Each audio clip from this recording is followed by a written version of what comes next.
July 2nd, 2025. This is our 4th of July meeting. Today is Wednesday, and it's 5:30 p.m., and we're going to start with the pledge, if you'll join us. I pledge allegiance To the flag of the United States of America and to the republic for which it stands, one nation, under God, indivisible, with liberty and justice for all. Thank you. Okay, roll call, please, Randy. Trustee Winslow, Present. Trustee Kidda, Here. Trustee Leighton, Here. Trustee Everson, Here. Treasurer Rickower, Here. Clerk Rattari is here, and Supervisor Durant. Here.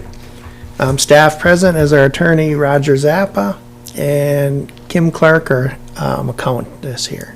And our committee members here is Laurel Ramsey Niskern is here from our library committee. Okay, thanks. Anybody wish to address the board before we get started? Public comment?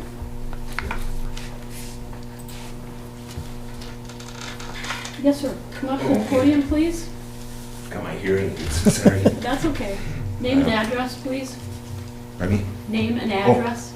Dean Kimmis, 2132 Cherry Street. And, guess, my topic here is pickleball playing in a residential neighborhood. Okay.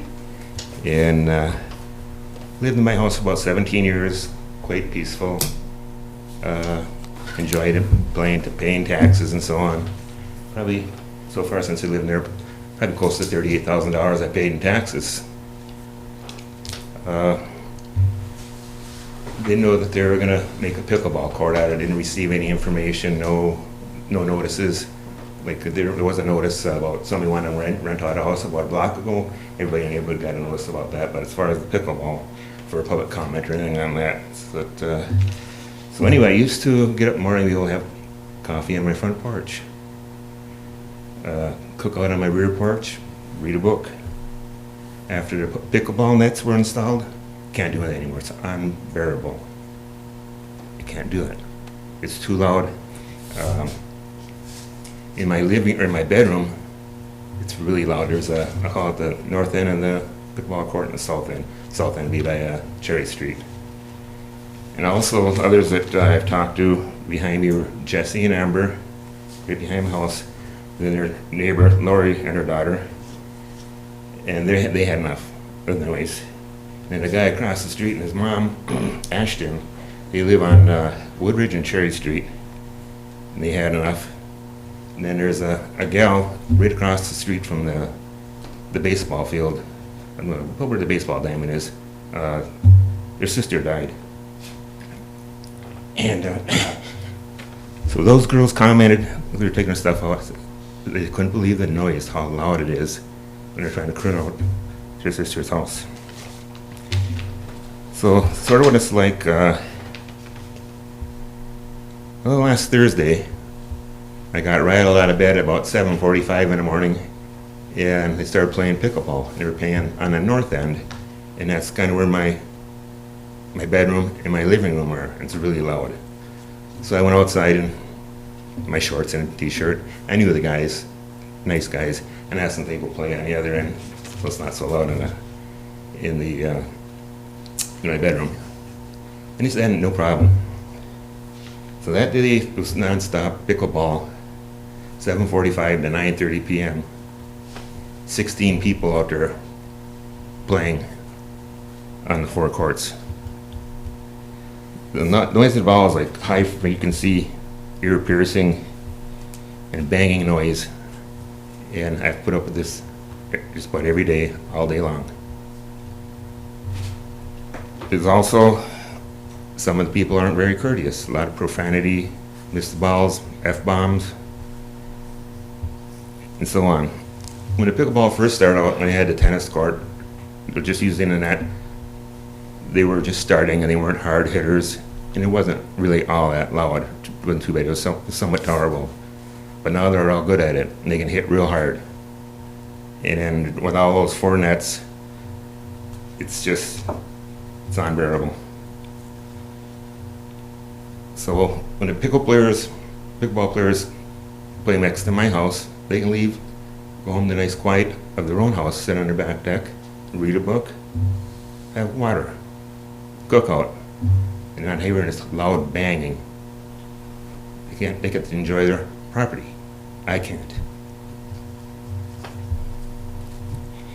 So open the front door and the back door to let air in my house. I leave doors closed.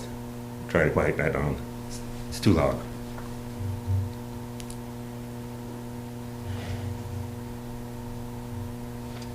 So obviously there's a problem, and when you're doing something like this where you're bothering people, you're doing something wrong. When they can't have peace and quiet in their own home, something's wrong. In the past, I was in management, and I was looking for a solution. 12 to 14 minutes up the street, you got Sands Township. They have 10 pickleball courts up there. Went up there a number of times. There's nobody there. The brand new courts up there. They have a nice big parking lot. And I went in and talked to the lady, and I said, "Where's the nets?" And she said, "People bring their own nets up there."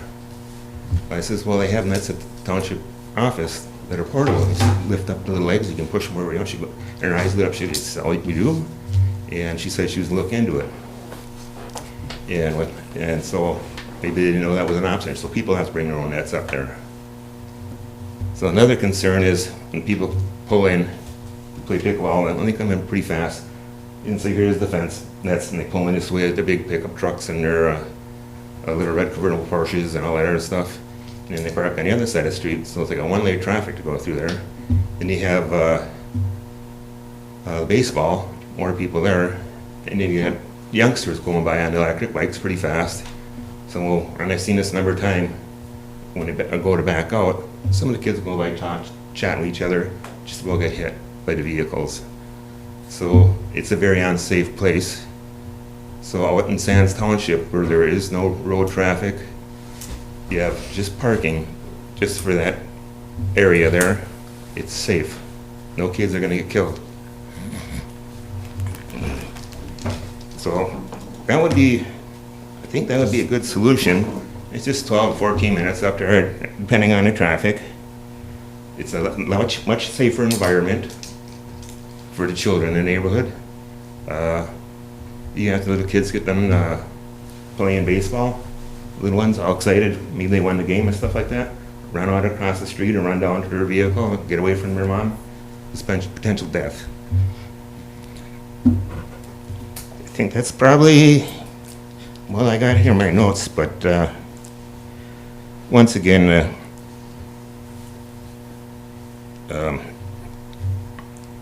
my house isn't livable with this noise. I don't think any of you guys would want this next to your house. And the people that play pickleball, they don't want that next to their house. Sands Township is not a residential neighborhood. And there's 10 pickleball courts up there that aren't being used. So I'm asking it, and I think this is going to be common around the United States. No pickleball in residential neighborhoods because they're ruining the places where people got to live. It's too loud. And one fella on Friday last week, he was there at 8:45 on the north court. The other ones are empty on the other end. I went out there, and there were two guys returned. And I asked them, "Hey, could you guys please go play on the other end? It's not so loud in my bedroom." He said, "Township said we could play here at 9 o'clock. I said, "Yeah, but it's quieter if you go down there." Nice, these people. Township said we can play here at 9 o'clock. And I thought to myself, from Illinois? It was rude, just plain old rude. And no courtesy to property owners. So, but everybody else, I know a lot of the people, they're nice people, trying to enjoy themselves. But the game that they're playing is not a game for a residential neighborhood. And so I wish they would consider that as far as put it back into a tennis court like it has been for years, and let people have their peace. They can at least sit on their deck, they can sleep. I didn't get up, I wasn't a regular person who got up at 6 a.m. every day. I was a shift worker. Sometimes I get home at 8 o'clock in the morning. So for me to get up at 6 o'clock every day or 9 or 10 or 11, I get up when I'm done sleeping. So somebody says, well, let's start at 9 o'clock or 1 o'clock. But pickleball at any time of the day is just too loud. It's interfering with people's lives. I think I pretty much got my point as far as what's happening here. And I'm sure they'll buy the nets from you up the street now that they know that there's portable nets. So, thank you. Thank you, sir. Appreciate your comment. Any board member comment? Okay, thank you. Could we look into some type of a soundproofing fence right there? I mean, it wouldn't have to be all that long. Maybe something we could look into. I don't know. Just talking out loud. One last comment, as far as, there was one fella that's on the planning commission. I was going to a meeting that the other week, there was supposed to cancel, he said, it's been canceled for 6 months. He said, oh, we put a barrier up right over here on this side.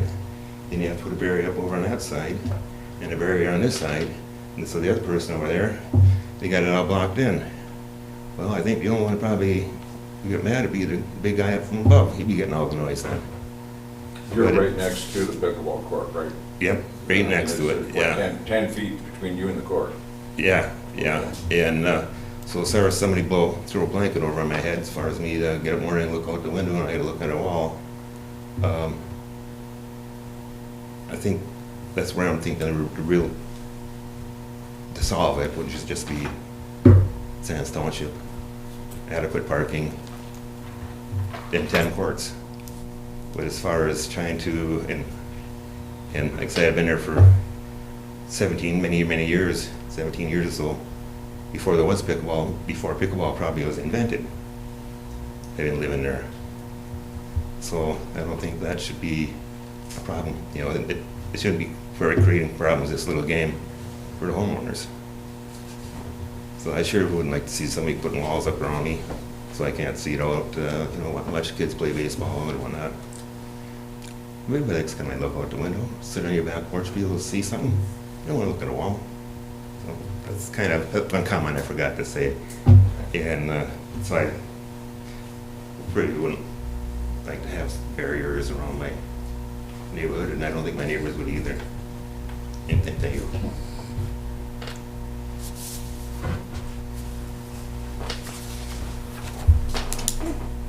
Good. All right, we need approval for the consent agenda, which tonight consists of approval of regular and closed session meeting minutes of June 18th, 2025.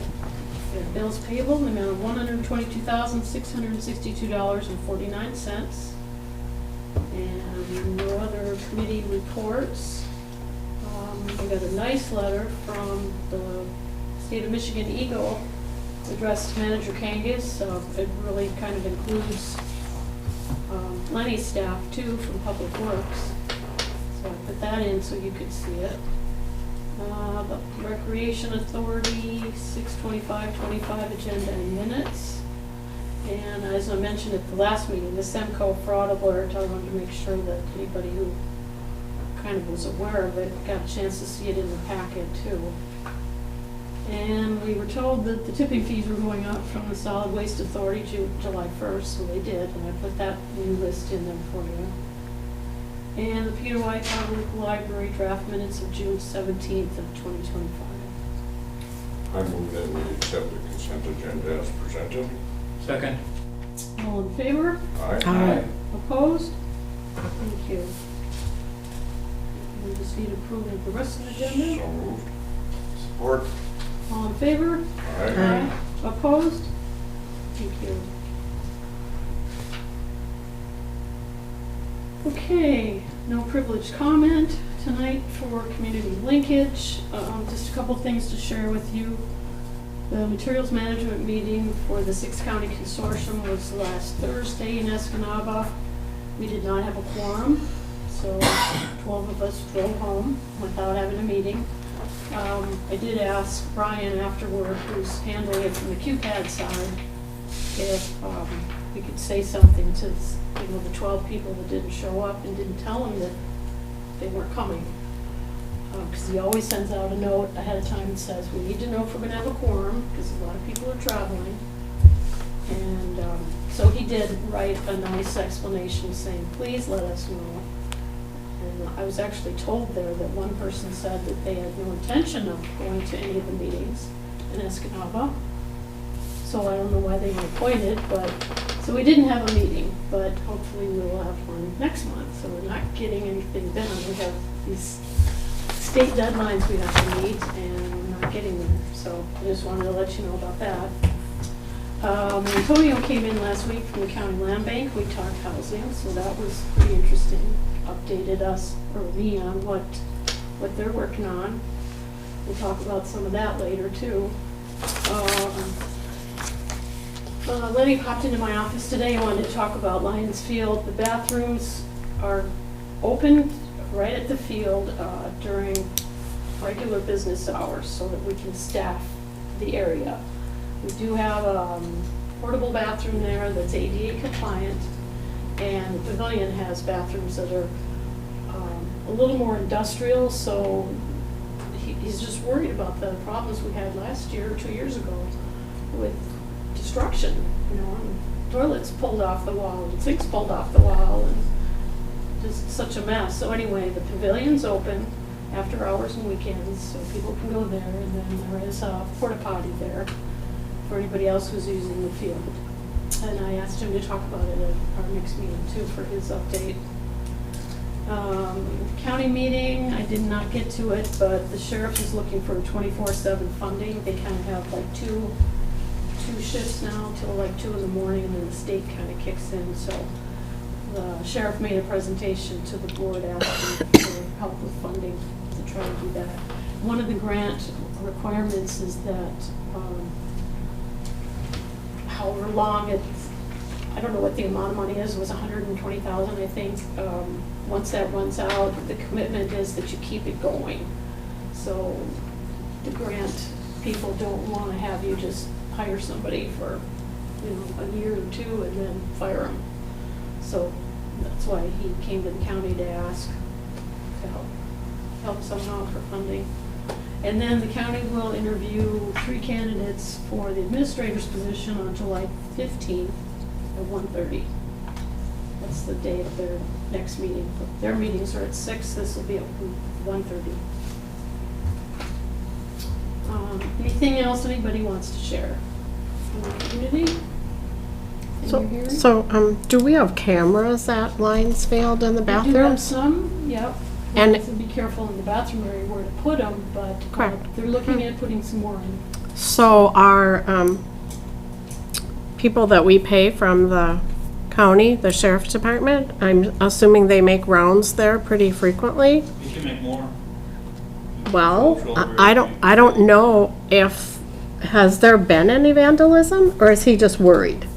He's worried. 'Cause He's it worried, cost us okay. quite a bit of money the last time it happened. Correct, but maybe, I guess- maybe some more little rounds through there.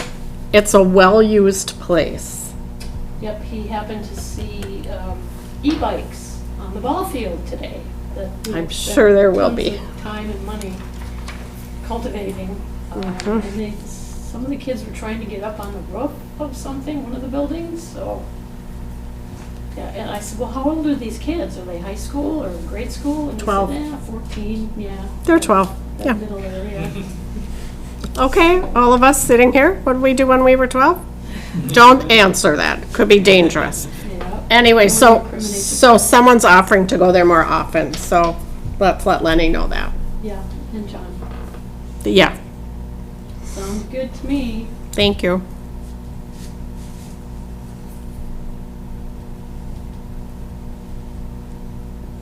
Okay.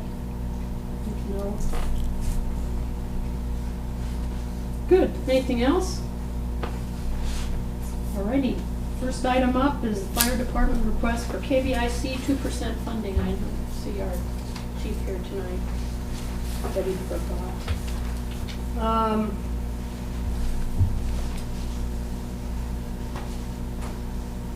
Dan approached me a couple weeks ago and said, have we ever done this, or how does this work? So I explained to him what we do.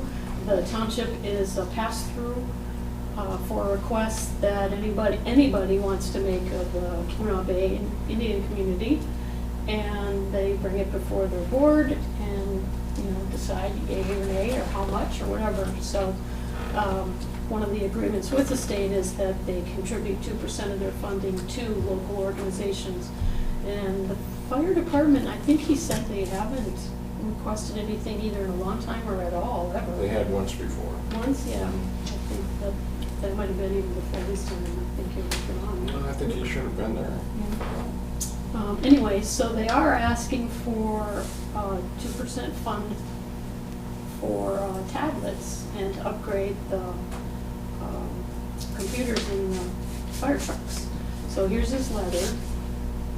The $21,669.40 request. So the board needs to approve the fire department making the request. The letter goes in, and then if it's awarded, or however much is awarded, comes to the township, and then it's awarded to the fire department. So it has to kind of go through the channels. It's not something he can do directly, it has to come through us. So, what's your pleasure? I move that we submit a letter to the KBIC supporting the 2% grant funding for new tablets or iPads for the Township Fire Department. Support. I don't know if we need the amount of the request. Do you think? It's in the letter. Okay, we'll read it in the motion. Okay, questions, comments? All in favor? Aye. Opposed? Thank you. Okay. Tax increment financing, everything you've always wanted to know about it. We've got a couple county people with us to help explain it a little bit. Andrew and our treasurer, Jackie Solomon, are going to try to give us all the information we need about TIFs and how it affects the tax abatement, if you will, in quotes, that the township would experience. Do you want to start, Andrew? Do you want me to? I can give the public kind of a rough idea of where we are, where we kind of came from. This is about the 5 acres that Renovari LLC has a purchase agreement. Hi, Jill. Purchase agreement with us on over by Schwanwood Park. They did receive approval for the planned unit development, which is a PUD for 48 units of workforce housing. That was back in 2023. It was a 30-year TIF at the time. And then Renvari asked us for a 1-year option on the property that we not market it. And we agreed to that. They have subsequently asked for 2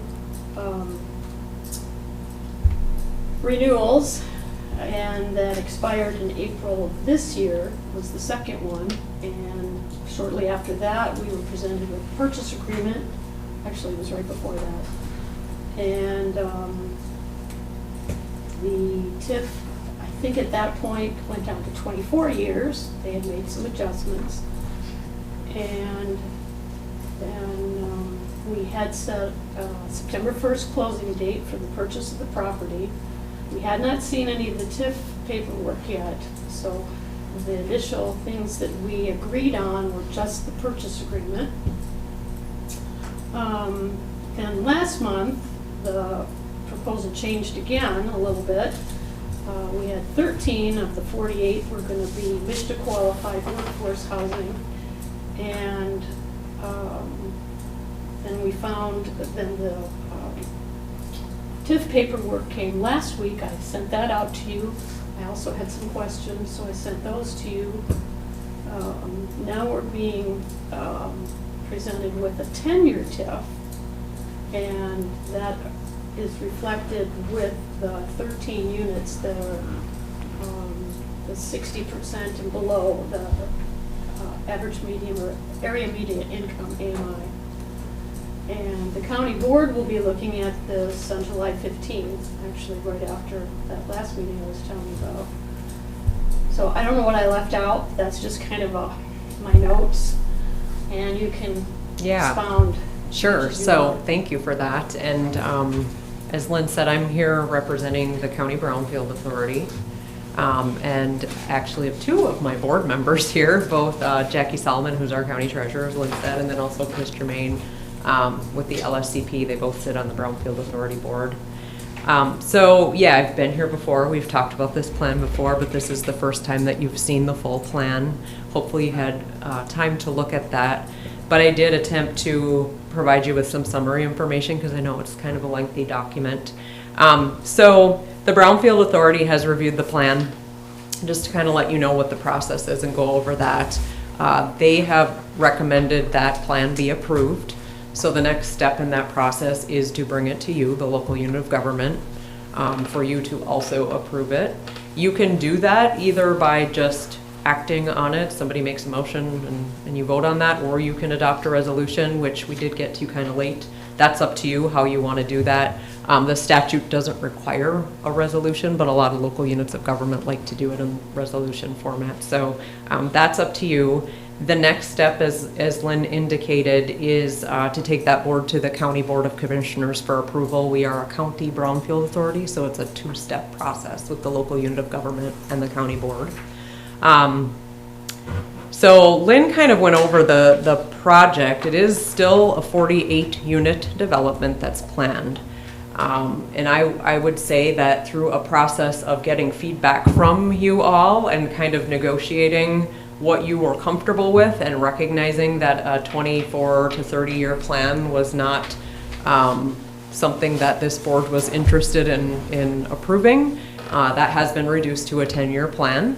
But what that means is it's no longer 48 guaranteed workforce housing units. There are 13 that are guaranteed to be sold to families making 120% or less of area median income. Jill is on and can talk about the rest of the units, but I'll talk a little bit about, for all intensive purposes, really the only restricted units now are those 13 in this plan.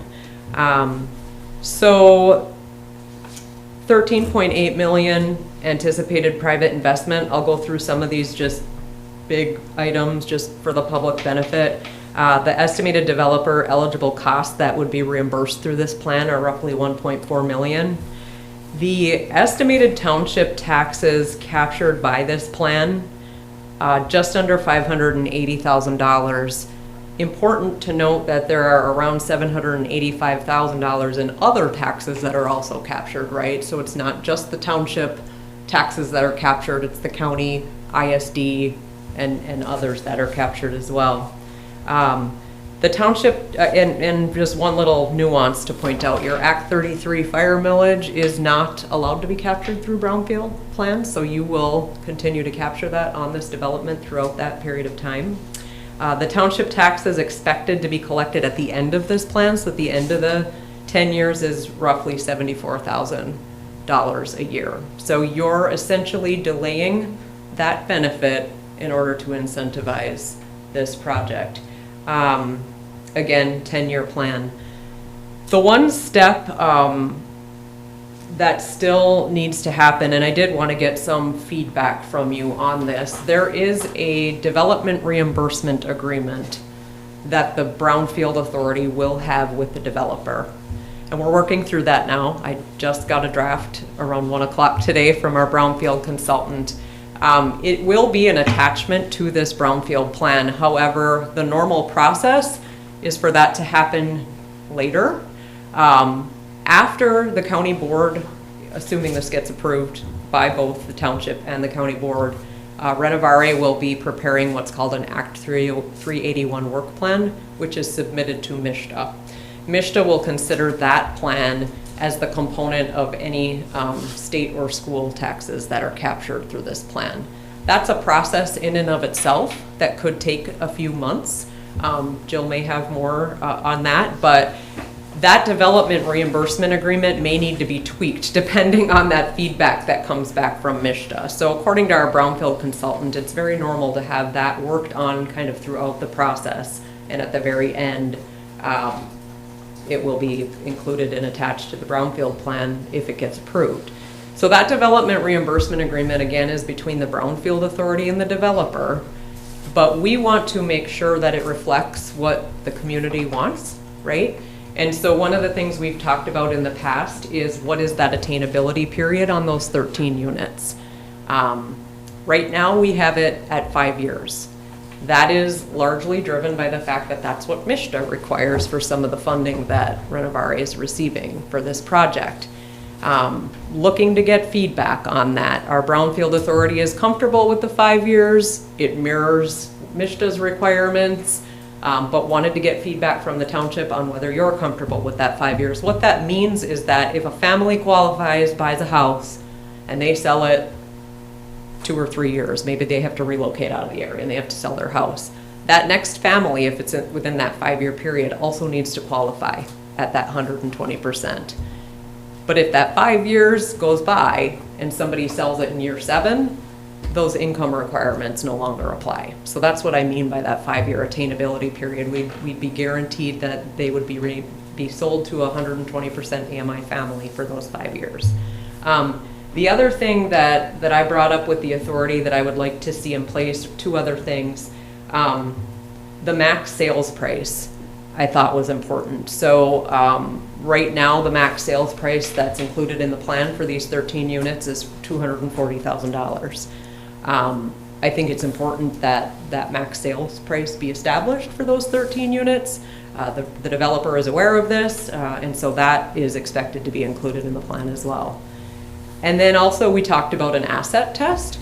So one of the things we've found in the work that some of the land bank properties that we're building, you may be a family that meets 120% AMI, maybe you're retired and have retirement income coming in, so you meet that 120% AMI, but you might have $1 million sitting in the bank, right, in assets. So we felt pretty strongly that there ought to also be an asset test. So we'd be working on some language to include that as well, to make sure that these are being sold to the families that we all think of, right, when we're thinking about attainable housing. The other thing that the authority talked about was a timeline for development. It's obviously important to a lot of folks that this, we pledge our support through this brownfield process that something actually happens on the site, right? And so you see this sometimes with development agreements between a municipality and a developer where maybe they have 24 months to develop or something like that. We opted not to include that language in the development reimbursement agreement because the whole premise of brownfield is that the developer really doesn't get that benefit unless they build something, right?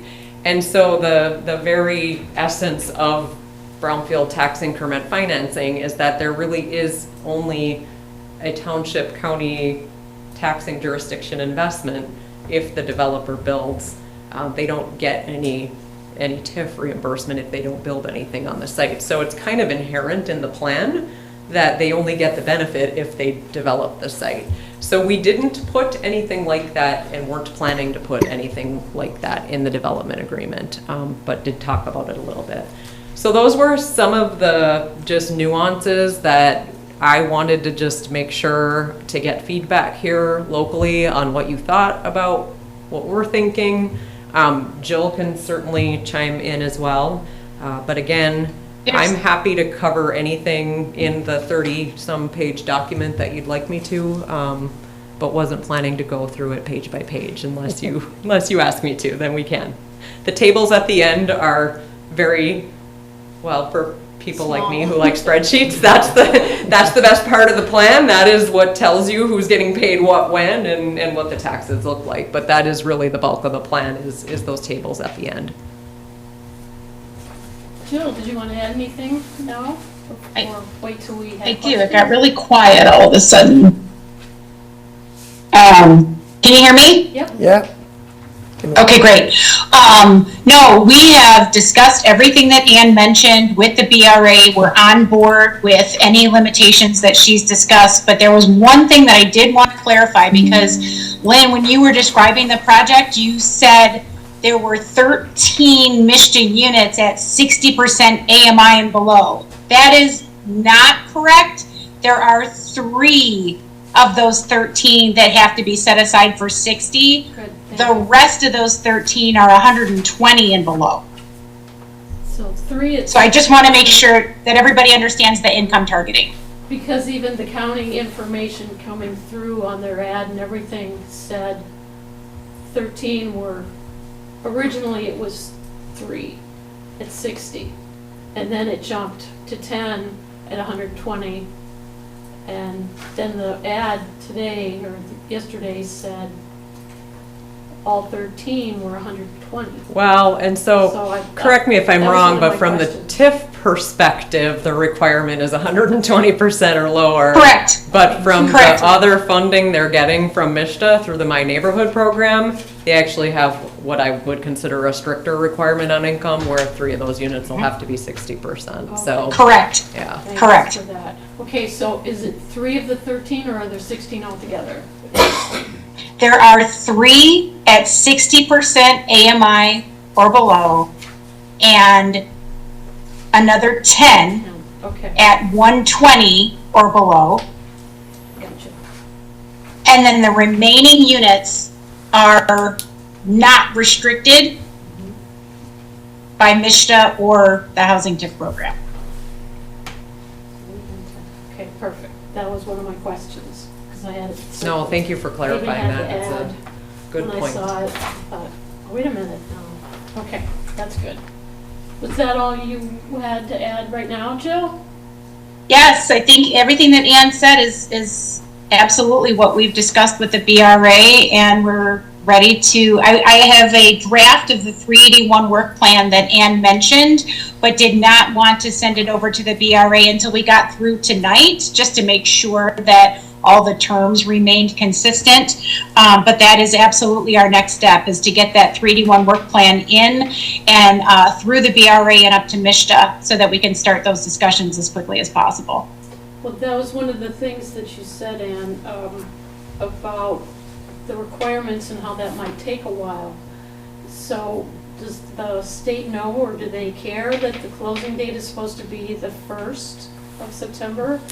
And how does that fit into that, their timeline for that? I mean, from a brownfield perspective standpoint, I don't think the state cares about the closing of the property. Jill, you can correct me if I'm misspeaking here, but this is more the financing of their project. Yeah, so I don't think that, am I right on that, Jill? I don't know that the state would care about.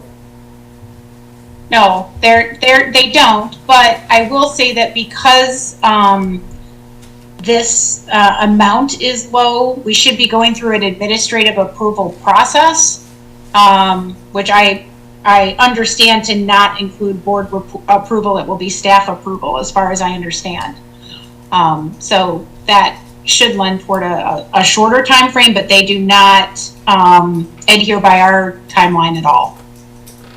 Okay, because I was trying to figure out if the state doesn't give the funding approval until October, we can't buy the property on the 1st, where does that leave us then? Do you want to answer that, Jill?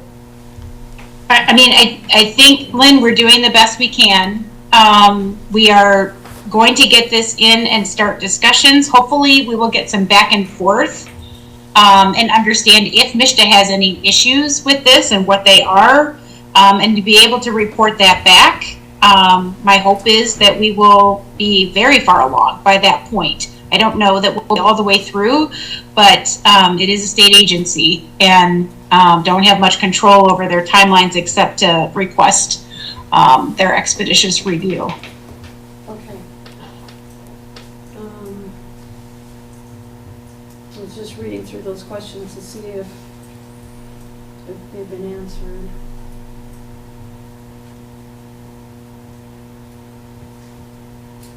let's talk about the 5-year then, too. So the idea for the public, too, that doesn't have a clue what we're talking about, because we've done it a little bit more.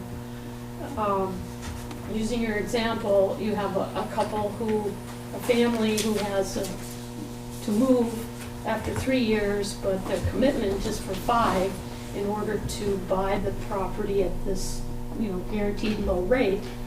So if the people coming in after them are not approved, then that price changes. They can go, if they can sell it for $400,000 if they want to. Well, if it's within Then that it's- 5-year period, there will be some type of deed restriction on it such that they will need to sell it to a family that qualifies. And that's really why I think Jill, from a developer perspective, would say going beyond that 5 years becomes a bit of a challenge, right? Because things happen. And Yes. and people sell property, and requiring them to sell it to it creates a challenge, obviously, as you can imagine, the longer you make that time frame. So that's why Mishta has settled on 5 years. That's why we're going to include the same So period. we have kind of a 50-50 deal here. We have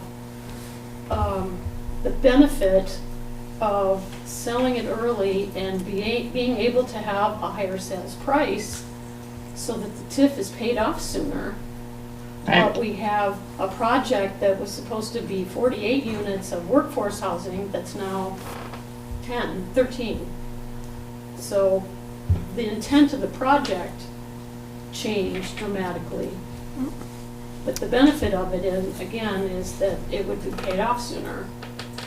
Correct. So that's Well, what we have to wait. the only thing that I would say though, Lynn, is even though the other units aren't restricted, because of how we have structured the units, they are smaller, they don't have some of the features that some of the more expensive houses have. They are still missing middle workforce houses. If you look at the sales prices on the unrestricted units, we are looking at and I'm pulling up the sales price right now, just to make sure I relay it correctly. The 2-bedroom duplexes and townhouses that are unrestricted are $285, and the 3-bedroom cottages are $355. So we're still very attainable in the market. Okay.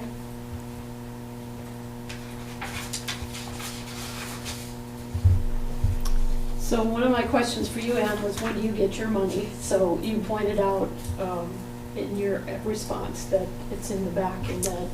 Yeah, there's a large portion of it. So for example, the Brownfield Authority has a small amount of money invested in supporting the project already through assessment dollars for some of the environmental assessment work. That's right up front in the plan. And then there's an implementation, like administrative fee, that's also up front. And then the rest of it is kind of spread throughout the plan. And the Brownfield Authority was comfortable with that. Okay, good. Okay.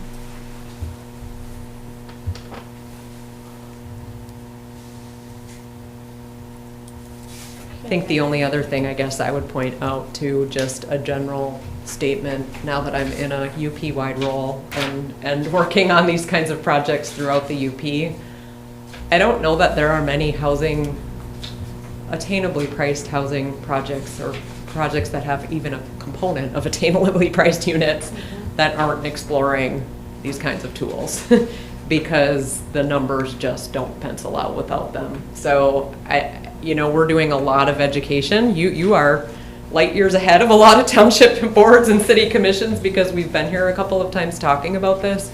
But we're doing a ton of municipal education because frankly, in order to see this kind of housing built, every tool that's available is probably going to have to be used in order to see this type of housing built. So, I think the township wrestled with the length of the plan. We've only got 13 units now that are guaranteed, but it was a kind of a process that we went through together or do we want to have a 20, 30 year project here? Or do we want something less? And so I kind of feel like this ended up being a bit of a compromise.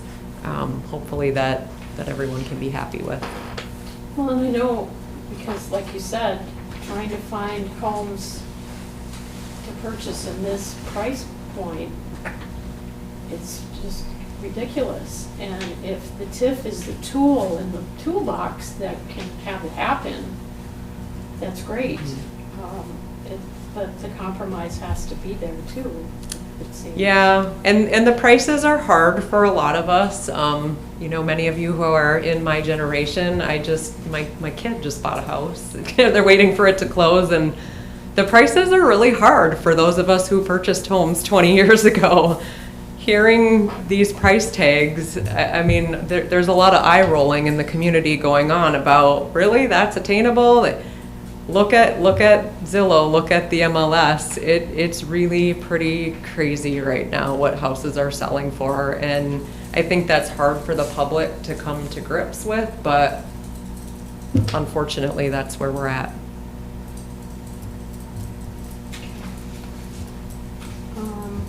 Questions? Yes, I have one question. How is the project in Munising coming along? The project in I know it's nothing to Munising, we do have with this, pulled but in the it's- Sioux Tribe I'm sorry. as a partner to the project. We were struggling with about a $5 million gap, and just a lack of available programs that could fill that gap for that area in Michigan. So we've pulled the Sioux Tribe in to really help think creatively and bridge some relationships with the state and the governor's office. And we are working politically to identify some gap resources to fill in the remaining pieces. I mean, we are at 90% construction drawings. We have all of our public approvals. We have our original tax increment financing plan in place. We'll need to go back through and amend it. But we're on a timeline right now to close before the end of the year if we can fill that gap. That is a tough project. Tougher than this. So Jill, tell me again, the housing costs for non-subsidized housing, I guess, is $285. So the 2-bedroom cottages, duplexes, and towns are all $285. Okay, brand new housing, $285. Yep, and the 3-bedroom cottages are $355. Certainly with, in the price range of young people looking to buy houses, new houses, 30, 40 year, yeah, mortgages. Well, I'm a huge supporter of this, so I will say that again. I would have supported it if it was 20-year TIF or a 30-year TIF, because I think it's really, really important to have housing available for our workforce. And I think when our workforce has to go to Ishburn and Gwin, and they have to drive those roads to get to work, they're not making any money. They're barely getting here. So if we can provide something, be great for our community. So I've always been a big supporter. Thank you, Lynn. What else?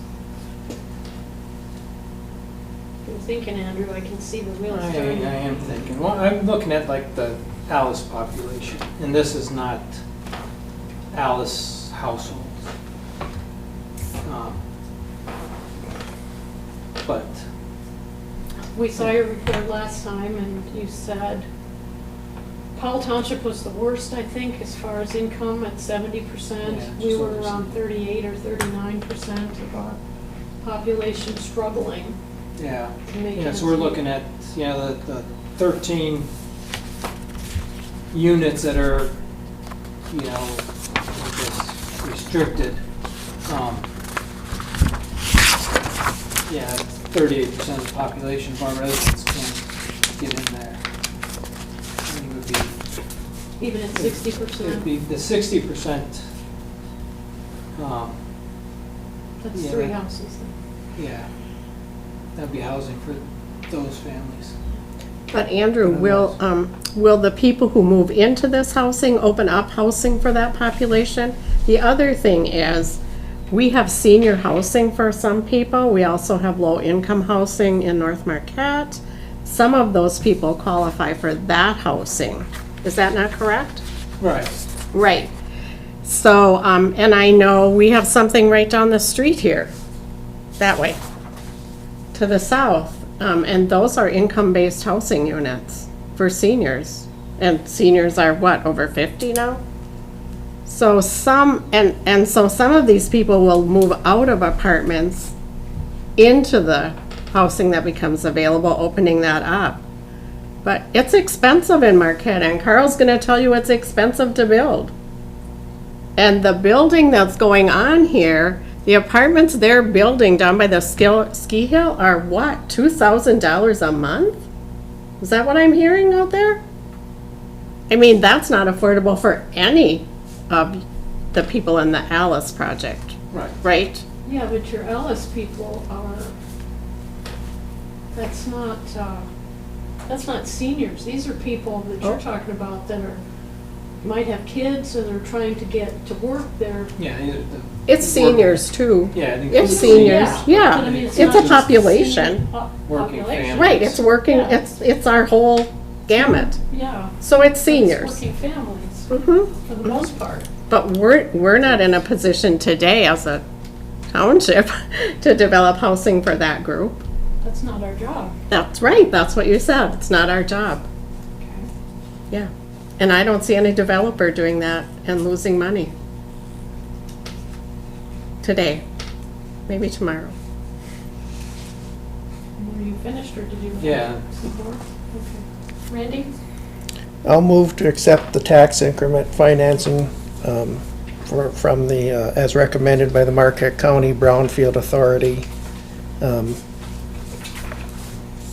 support that. That's all I can say. Motion and support. And you know what we were gonna do, Ann, is if this was approved, I was gonna do the resolution next meeting. Okay. So we'll have actually kind of a double verification Okay. there, but, and Yeah, our that next works. meeting's the 14th, but at least with board action, Sure. you'll know. 16. Yeah, 16th. Yeah, and that's enough for me to let the county board know on the 15th that it was approved. Yeah, and I'll have like I said, if this is approved, I'll do a resolution for the Okay. next meeting. Yeah, that'd be great. Comments, questions? And it's for the 10-year TIF, 10-year TIF, yeah. This has probably been the biggest hot button issue that I've been contacted by other residents in the community than any other subject. And they just are dead set against us doing a TIF. Really? And so I don't know, I'm really, I guess my confusion is I understand the original brownfield situation. Like when you're building a new business, you're going into an area that's pretty bad, and you start a brand new business, and you get a tax break as you're building that business. This one doesn't make a lot of sense to me, because who wants to wait 10 years to get paid, or 24 like it was before? Doesn't make a lot of sense. Do you want me to just maybe try to address, so Sure. the old way of doing brownfield, if you will, right, for contaminated sites, blighted properties, things like that. The state recognized those conditions as problems and issues that would prevent development from happening on a site, which is why they included them in the brownfield statute. The state is now recognizing housing development as a problem, if you will, and putting it in that same category with those other contamination, blight, obsolete, all of those things. To basically make that incentive available, because it recognizes that without the incentive, the development's not gonna happen. So I guess that's the best way I can describe it, is the state is now considering housing development a problem, if you will, because the development won't happen unless there's some kind of an incentive to make it happen. I don't know if that helps, but. And I've been hearing from a lot of residents too. they're not in favor of it. They're in favor of, we know there's a housing issue. And making it affordable is important. So they're in favor of that, but they don't like the TIF. That's when it was 24, 30 years ago. Haven't heard a lot since. Okay. How's yours? Are you hearing people on the tenure? Were they aware of this? Yeah, they're aware of it, but they're still not that excited about it. But I don't, been trying to figure out what other avenue there is to do, and I'm not sure what the options are.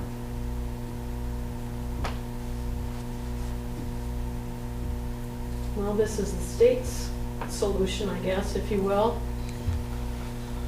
to make that available for someone who's willing to go through all the work that Jill's gone through. I don't know. It's a sacrifice that the township has to, you know, we're not building homes, but we are sacrificing income that we wouldn't have, so that's our contribution. Yep, and we've done that all along. We have some TIFs in the township today. And I don't know that people are aware of that. They're small, yeah. Well, they're small, but they are businesses, and we gave them 30 years. No, we didn't. We gave one of them 30 years. Ooh, Mechanic's, the gas station, the old gas station has 30 years. well, that was before our time then. Well, even if it was or wasn't, it's still there, and the Northwoods has one. Yeah, that was 10 years, I think. Hmm, It's about done. is it 10 years or 15? How much is it, I think the Ann? plans allow you to go to the full length, but the estimate on each of them was less than that. So it wasn't expected that it would go the 30 years, but I think the plan is written such that if it needed to, it could. So we do have some out We there. had those plans that could be paid up soon.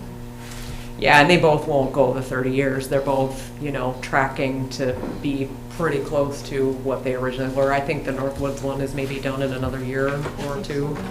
So- And the other one is maybe a year behind what we had estimated, a year or two behind, just because of the lack of development on the back parcel. So we've done it. I mean, it's not like we haven't done TIFs. And you know, this one is for people. Population for our township, workers. So, Any other comments or questions? This is dragging. This has been dragging and dragging and dragging. I'm pretty tired of it personally. And I'm sure that come September 1st, there's gonna be another excuse that they can't come up with this, can't come up with that. I'm just not in favor of it anymore. We need the housing, yes, we need it, but I'm like Carl, I've talked to people, they don't like the TIF. 10-year, 20-year, 30-year. The township needs the money today. That's just my opinion.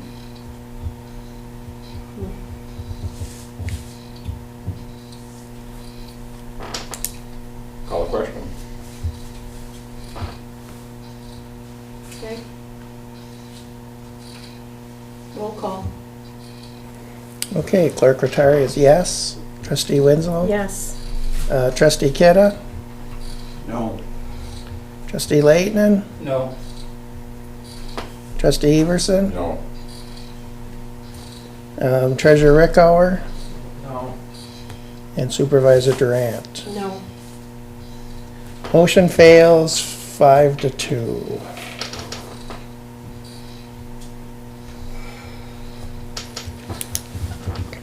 Okay, What's next? Anything? No. I've never had one not get approved, so I don't know what's next. Without your support, the process doesn't go forward. So I guess what's next in terms of the purchase is a question for the developer. Okay.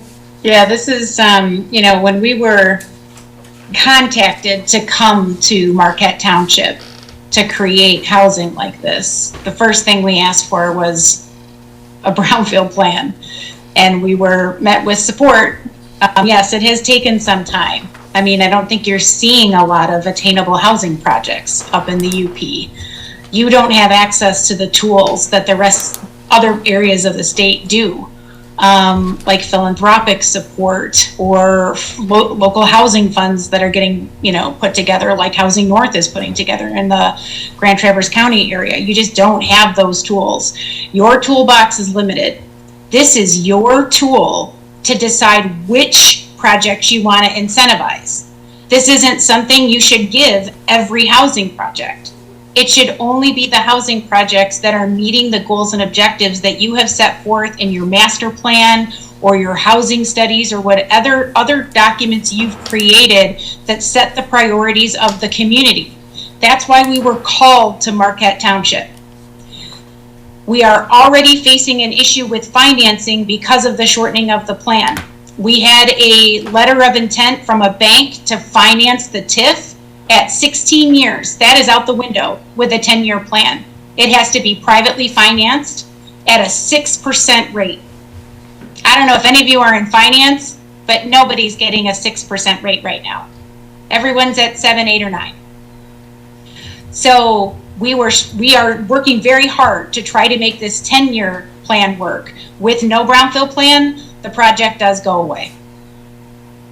And I know there's sentiment that another developer will come along and build 48 houses with no incentives. I would be absolutely shocked if that were to happen. If they did, they would be luxury homes. And I don't even know if they could make those pencil right now with what's going on. Well, Jill, But this is your tool. This is your toolbox. You control the TIF, even though it's the Brownfield Authority for Marquette County. This is your decision to make on which projects you want to incentivize that meet your goals and objectives. If this project doesn't meet your goals and objectives, then we missed the mark. We thought you were meeting your goals and objectives that you called us for 3 years ago. We still think we're meeting those goals and objectives, but I'm hearing tonight that we're not. I appreciate all the hard work you've put into this, Jill, because you seriously have.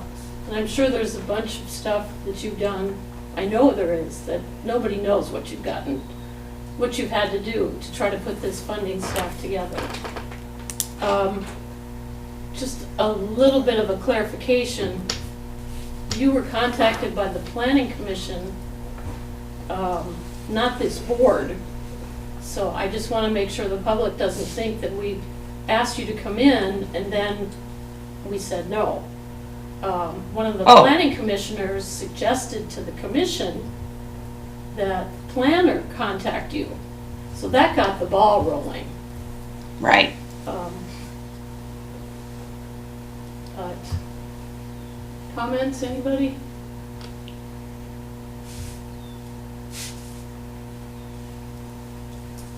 Okay. Thank you. We appreciate you zooming in tonight. Thank you.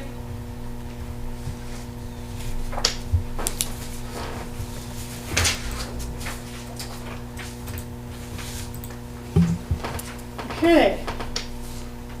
Next up is to consider Dropbox payment policy.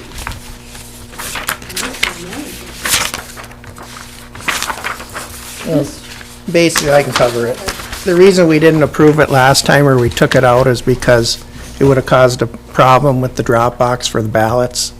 And we qualify for a state-funded external Dropbox. So I'm okay with going forward with this Dropbox policy now, because I'm not going to have to, there won't be ballots in the finance box anymore. They'll be in the regular Dropbox, so I have no problem with it.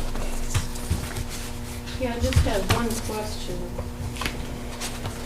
On the first page, it says, no, payments deposited after 4:30 p.m. will be processed on the next business day.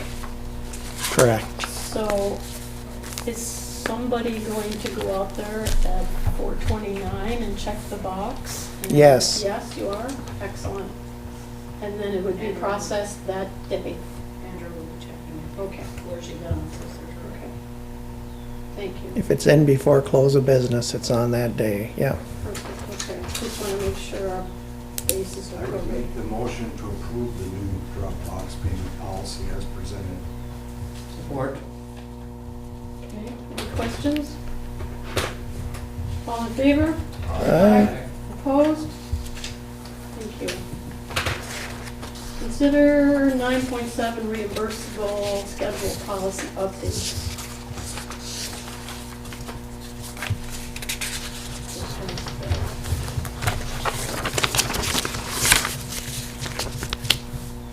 I think, Lynn, this, the policy, looking at it, just cleans up some of our policy manual as far as what reimbursements are for travel and such, which haven't been adjusted in years, so. Yeah, it says that we're gonna go with the General Services Administration per diem rates.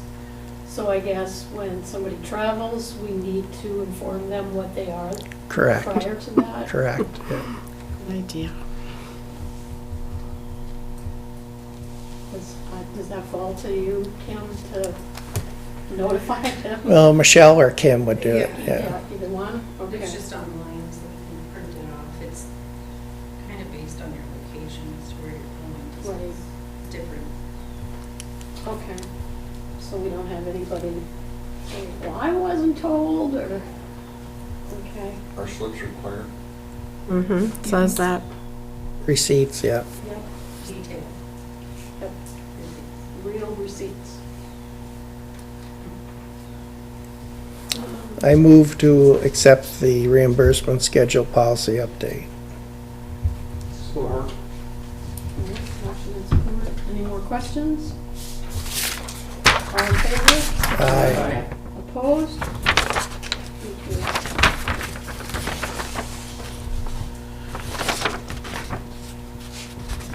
Okay, firearms policy. Yes, you can tell we're cleaning up our policy. And I did receive, Roger can speak to this, I did receive an email from him just before we got here, clarifying a couple more. Maybe the thing to do, because I went back to look at what you said, Roger, and I see that the fire policy is still not quite in line with ours.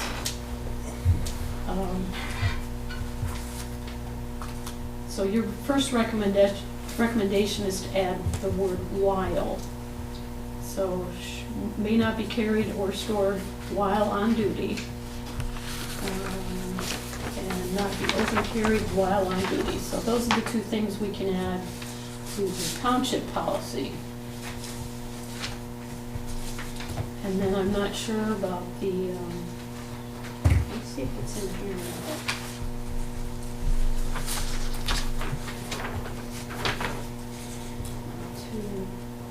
Yeah, it is.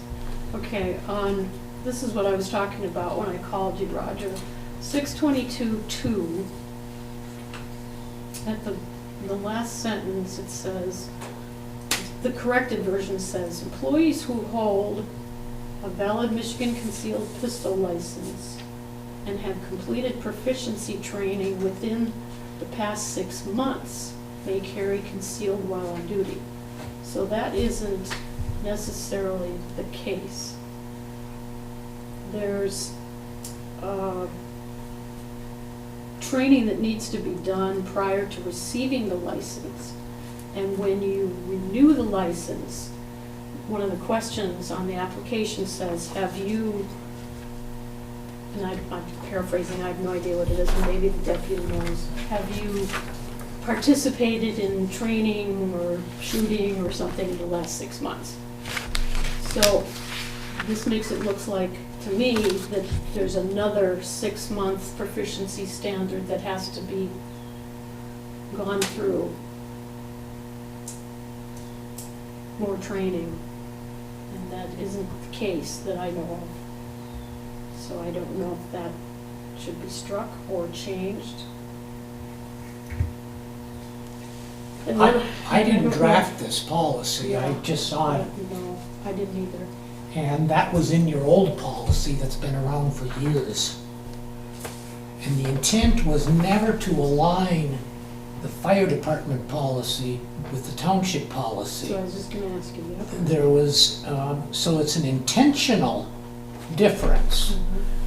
Because the intent in 2024, when that policy was updated for the fire department, was that it would be quite easy if firefighters, EMS personnel were permitted to have a concealed weapon on premises, it would be very easy to take it on board a fire truck or an ambulance during an emergency call, and it would be just easier to prohibit concealed carry by firefighters. And that's what that policy that this full board adopted said and continues to say. The township's policy has always been different.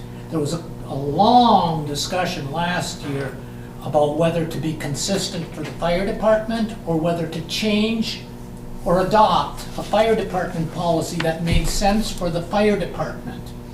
And there were some long meetings that were basically led by the fire chief. Because initially, I guess I thought, well, maybe there's some merit to having consistency between the two. But we had at least 3 lengthy meetings that I recall in which the chief was proposing to have a different policy, which is fine. You can do that, and that's why this is worded the way it is in the part that's yellow. But the part about proficiency training within the past 6 months, I don't know what the origin of that is. That's been in your personnel policy for years, maybe decades. And maybe at the time that was the case. I can't tell you that, but that's not something that we specifically looked at. And because it's not in the fire department policy, because the determination was that there will be no concealed carrying by firefighters on firefighter property, or on fire department property or fire department vehicles. So that whole section is not in the fire department policy. That only appears in your township personnel policy, because that's the only place It applies. it applies, correct? So one of the words that was changed in the township policy was, instead of unavailable, it says inaccessible. So I'm wondering if that should be in the fire, the word unavailable is in the fire policy. And maybe it needs to say inaccessible. I think they're pretty same. synonymous. I don't think anybody's going to be confused. Would it be preferable to perhaps use the same word in both policies? Maybe yes, but I don't think it's going to create an ambiguity or a legal confusion from an enforcement standpoint. The two are, if you use a thesaurus, they're going to show up and cross-reference each other, I suspect, as having the same Yeah, meaning, okay. at least in this context. I just figured because the word was specific that it should be changed, but Would that be better? Probably yes, but does that invalidate either policy because they're not identical? I would say no. so if we end up having to change the fire policy, the one word, does that have to come back to the board? Yes, Okay, so it's probably easier not to then. that's what I was thinking. Okay, that's what I just want to make sure. All right. I'm Well, confused. I think we, I'm sorry, but I'm confused. Are they allowed to, or are they not allowed to carry? not on If fire they're, have a, Concealed weapon. and in light of what just happened in Idaho, I mean, I'm in favor of them carrying if they have a concealed permit. The policy we're reviewing is the township policy, which I'm says. that I'm we just can't- saying, okay, then it's change the fire department policy. No, fire department, this is what the fire chief recommended and the board approved already. That's where I'm confused. Okay, And he wants to have, so they can carry, no, and he's against it. correct. Well, I think that's up to him to, it's his department, but I would be in favor of them. And I'm just one person, but It does say, the fire policy says, however, that long guns and pistols may be stored in a personal vehicle on fire department property if secured and unavailable. to any other staff or member of the public. So they can have them in the vehicles. Well, if they're going to camp or whatever, they get a page or a fire, of course, yeah, that makes But sense. he's talking about primarily in the vehicles, the ambulance, fire truck. This was in the policy, the book that we approved, the fire manual in May. But what we're looking at tonight is the township policy manual. So I'm gonna have to get clarification on that one line, so that people Wow. don't think that they have to go and get training every 6 months, get a proficiency training. I'll get that verified. So I'll make a motion, we move it to the next agenda then, so you get clarification Okay. before it moves forward. Okay. We need support on that. I'll support it. Okay, all in favor? Aye. Opposed? Okay.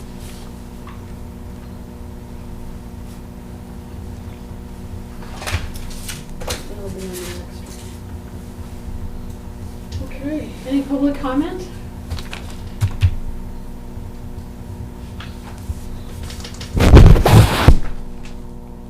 Any board announcements then? Anything, Randy? You usually I have have none. something to It's share. been quiet. Cool. I have none. Okay.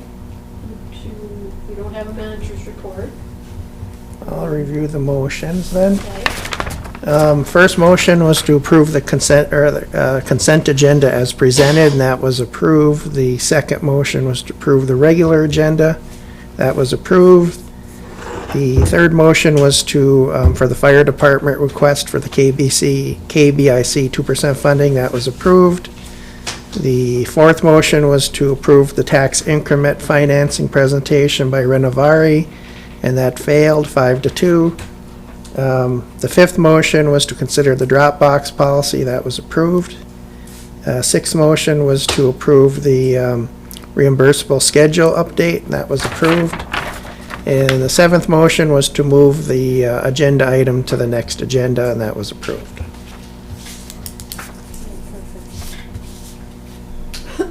So we know the handgun policy will be back on the next agenda. The next meeting will be the 16th, it's a 5-week month, so we have a little bit of a bye after that. Any comments from the board? Anything? Oh, just happy 4th of July, and be courteous to folks when you're shooting fireworks off, because I go to bed at midnight and I hear boom, boom, boom, and it's gonna be all, and I know they can do it by law, the day before and the day after, but try to be courteous to your neighbors. That's all I can say. There've been a lot of comments about not shooting them off around veteran homes, Yeah. personal homes, or Well, hopefully the cost has went up so much because of the tariffs that more, many people won't be buying them, so maybe that'll help. But we'll see. I'll make one eighth and final motion that we adjourn. Second. all in favor? Aye. Opposed? We are adjourned at 6:48 PM. Thanks to everybody for coming.